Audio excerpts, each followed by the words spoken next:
سلام دوستان عزیز، این نشر نوبتی برنامه ترانسفر در عمل است و سرآغاز مطلب‌های انتخاب شده باید گفت که از پرمیر لیگ انگلیا بیرون شدن تیم ساوثگمپتون بازیگری نادر به مثال جیمز وارد پراوس را به فراموشی میبرد و بازیگران دیگری دو نسب داشته به مثال کایل واکر پیترز، اینسلی میتلند نایلز و دوژه چلتا سار هم دو کس به چمپیونشیپ میروند. از فرصت‌های نخستی سرشوی برنامه امروز باید اعلام نمود که این نشری خیربادی خواهد بود. البته که خیربادی بازیگران با تیم‌هایشان، زیرا من تا حال پول سفر جانب برتنگ را جمع نکردم. نخست باید گفت که تاتنهام هاتسپور لندن از رفتن لوکا مورا برزیلی اعلان نمود. لوکاس مورا نفری بود که در نیمه نهایی لیگ قهرمان‌های موسم 18-19 در شکست آیاکس سهمگذاری اصلی بود. موسم جاری باشد برای لوکاس مورا آخرین در صف تاتنهام بوده. با انجام موسم جاری ما شاهد لحظه‌های پرحساس خیربادی خواهیم گردید. پیشتر خبری رسید که مورا پیشنهاد ادامه مسند ورزشی از خود انگلیا، ایتالیا و فرانسه را در دست دارد. نیمه‌نهایی برزیلی با صف تاتنهام سال 2018 از صف PSG گزارش نموده در چمپیونات انگلیا 19 گل زده است. در موسم جاری باشد او 13 بازی در پرمیر لیگ انگلیا گذرانده هیچ عملی منفعت بخشی از خود نشان نداده است. خود مورا هم این را به زودی درک نموده با چشمان پرعلم خوشبختی را در سنگری دیگر جویا می شود. مورا در نامه خیربادی اشاره کرده چنین می گوید: کجایی که می روم قلبم با شما خواهد بود، زیرا شما تیم من هستید.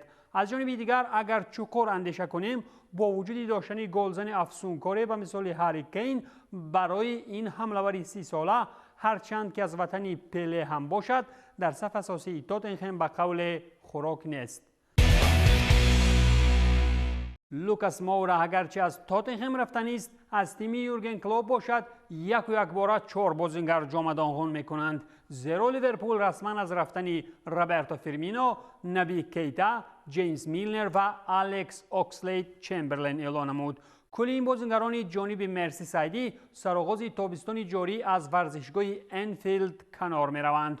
تابستانی می آمد دسته کلوب با حمله‌ور برزیلی روبرتو فرمینو که سال 2015 از هوفنهایم آلمان آمده بود، با نیمه‌نهایی انگلیس جیمز میلنر هنوز سال 2015 وقت رفتن استرلینگ از سیتی وارد انفیلد شده بود، با نبی کیتا که از اربی لیپزیگ سال 2018 آمد و در صف سرخان هیچ جایش را پیدا نکرد، و همچنین الکس اوکسلید چمبرلین از آرسنال که از سال 2017 تا به حال بیشتر در شفاخانه بود، تابستان خیرباد میگوید، زیرا مهلت همه این فوتبال بازان از همین تابستان به انجام میرسد. به قول رسانه ها فرمینو را اینتر مشتاق پذیرایی در ایتالیا بوده. میلنر علاقه کلی کارها را بهر پوشیدن پیراهن برایتون به درستی انجام داده است، ولی درباره تقدیر بعدی دو نفر دیگری حتی فابریسو رومانو به قول مردم ما رگ زمین هم هیچ چیزی زیادتی را نمیداند.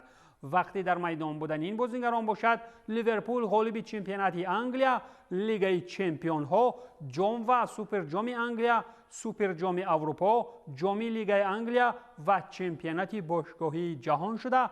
بعد چنین آماری درخشان دسته لیورپول باشد از خدمت این نفران عمر و باد راضی باشد و خودی بازیگران شکرانه کنند که در چنین دسته تاریخی دستها پیشی بر بودند.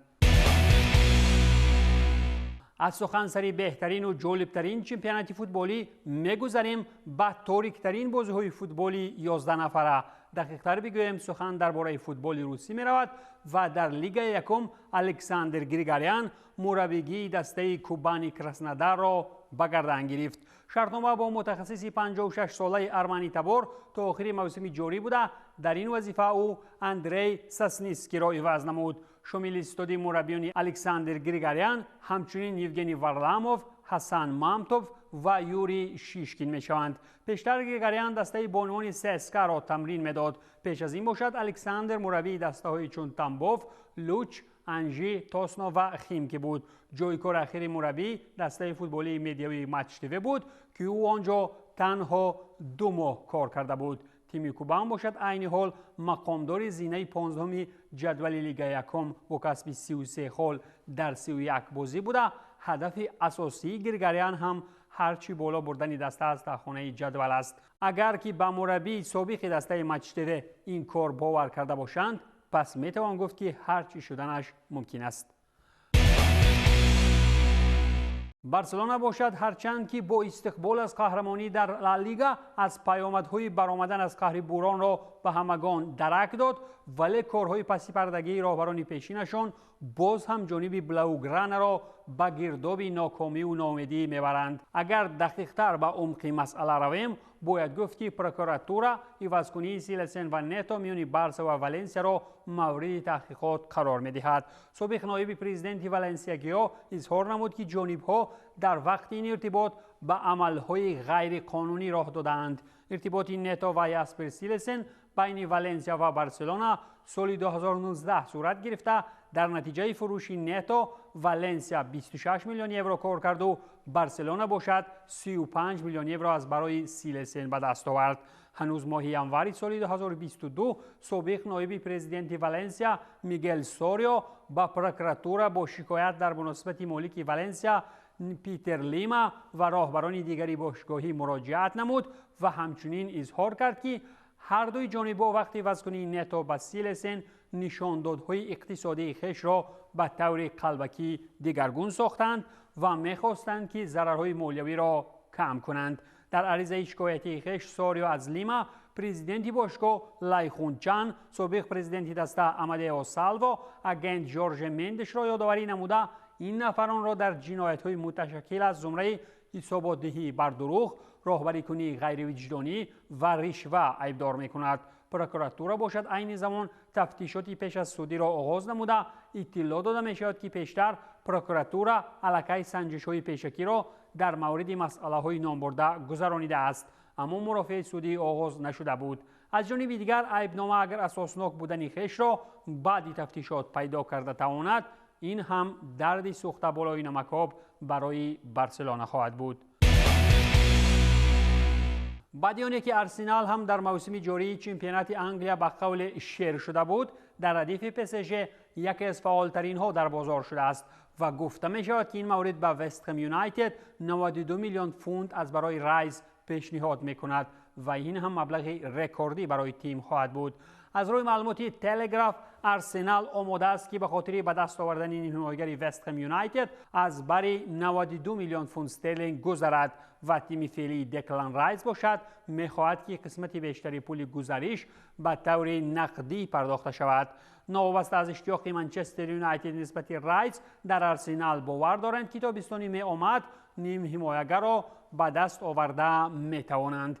دکلان رایس باشد در موسم جاری صاحب آماری 3 گل و 2 پرتافت گلی در 35 بازی‌های پرمیر لیگ انگلیا می باشد. تنها با یک جمله میتوان گفت که نشود که ارسنال در خریداری رایس نیز به مثل حالتی ترانسفری با مودریک باز در فرصت‌های آخرین از قطار بیرون شود. وست هم یونایتد اگر نگین انگشترین خود را 95 میلیون پوند ارزش می‌کند، شفتالوی سریتار در ناپولی با پررگی 150 میلیون یورو در بازار نرخ دارد، ولی PSG همه وقت پولدار این مورد از پرداخت چنین مقدار مبلغ برای ویکتور اوسیمهن دست میکشد. از روی معلومات ژورنالیست RMC سپورت فابریس هاکینز، بهره بهترین حمله‌وری قهرمانی چمپیونات ایتالیا میخواهند که 150 میلیون یورو به دست دارند، ولی جانب دیگر دسته از همه قدرتمند یا خود به زبان کوچکی گرینی لیگ یکم راضی نمی شود تا چنین مقدار مبلغ به ناپولی محتاج پول روان کرده شود. شور معلوم گردید نسبت اوسیمهن همچنین منچستر یونایتد دعواگر بوده. نفر نقاب پوش نیگریوی در گرماگرمی تابستان سببگاری اصلی جنگ و خرخش‌های بازاری میان ابردست‌های اروپایی خواهد شد. تصور کنید که در برخی از کشورهای افریقا اگرچه از برای یک برده نان خشک توگمکنی است، در اروپای فوتبالی باشد محض از برای یک بازیگر افریقایی تیارند همه این نان‌های میخوردگی را به بازار برارند. اگر اوسیمهن هم به مثال سادیو مانه عقل می داشت یک ذره خیریه از معاش سالانه 5 میلیونی خود را ویکتور به کودکان گرسنه در کشورهای بوروندی، گامبیا، گینه بیساو، لیبریا، مالاوی، نیگر، زیمبابوه، موزامبیک روان میکرد و جهان خوشبختی ناتکرار را برای این نفران به میان می آورد. ولی از جانبی دیگر ما کی هستیم که به پول مردم کاردار می شویم؟ بدیانه که ریال مادرید در بازی جوابی لیگ قهرمان‌ها بر عوض آنکه شاهانه ظفر یابد گداانه مغلوب شد، پرزیدنت تیم سر قهر و غضب البته کتابستان یک بار به بازار سر می‌خلاند تا که بازیگران میان میدانی پیشروی جانبی بلانکاس را بر محل عوض نماید. این مورد ریال قرار کرده است که برایم دیاس را از میلان برگرداند و این هم به خاطر رفتن احتمالی اسنسیو می باشد. از روی نوشته‌های ژورنالیست نشریه آندا سرا آلبرتو پیریرو، ریال نیت بازگرداندن این بازیگر را از اجاره در دل می‌پرورد و با وجود امکانیت‌های کمتری تمدیدکنی شرطنامه با مارکو اسنسیو میتوان گفت که بازیگری دسته دیگری مغلوب شده در لیگ قهرمان‌ها میتواند با شکست خوردگان دیگر همراه شود.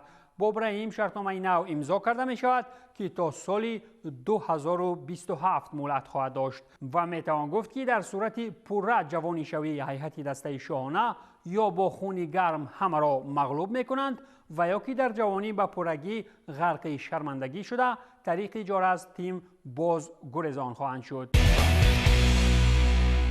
در فرصت‌های اخیری برنامه یک بار دیگر به موضوع سوداکاری من یونایتد برمیگردیم و باید اشاره کرد که هرچند همگان دسته گواردیولا را در مصرفیات بازاری عیبدار می‌کنند ولی خریدارهای بزرگ به معنی من یونایتد هم از سیتی هیچ کمی ندارند. در قیاس به یونایتد خریدارهای تیم پپ هوشمندانه و منفعت آورند. امیو باشد این نوبت در صورت دعوت کردن نتوانستن ادرین رابیو از یوونتوس نیم حمایتگر بروسیا منچن گلادباخ کوادیو کانه را به دست می‌آورد. ولی اگر که البته در خریداری این بازیگر 22 ساله باز پاریژی‌ها انگلیس‌ها را از راه نزنند. LMC سپورت می‌رساند که امیو تنها در صورت نآوردن رابیو توجه را به سمت کانه می‌کند ولی تا این دم آهنربای ترانسفری با نام PSG تیزکک می‌تواند کانه را به پاریژ برد. شرطنامه کوادیو کانه با بروسیا منچن گلادباخ تا تابستان سال 2025 مهلت داشته با آمدن به قول سوداگران بازار کاروان یک نرخی ساز آلمانی‌ها خود به این بازیگر چیپته سمت حرکتش به بازگشت تقدیم می‌کنند. این بود پایان برنامه ترانسفر در عمل. تنسیت و پولدار باشید.